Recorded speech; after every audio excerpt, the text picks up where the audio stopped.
I'm Andy Camp with ES&E. In this video, we're going to walk through the initial setup of the Stratix 5700. What you'll see here is an unboxed Stratix switch ready for initial configuration. Before we begin, let's talk through some of the physical features of the switch.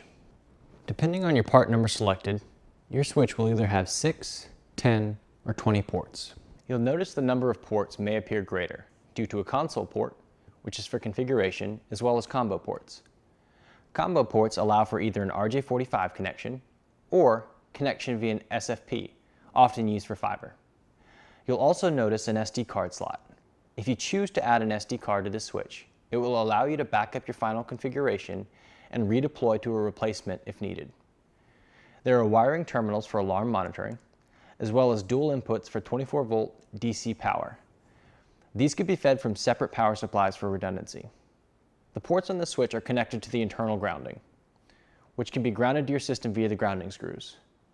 It's important to remember electrical interference can be reduced with shielded cables, proper connectors, and a grounded switch. To begin using our Stratix 5700, we will utilize a feature called Express Setup. This provides a basic configuration of the switch, which we can later optimize to our needs. Contact us today to see how we can help with your network design and configuration needs.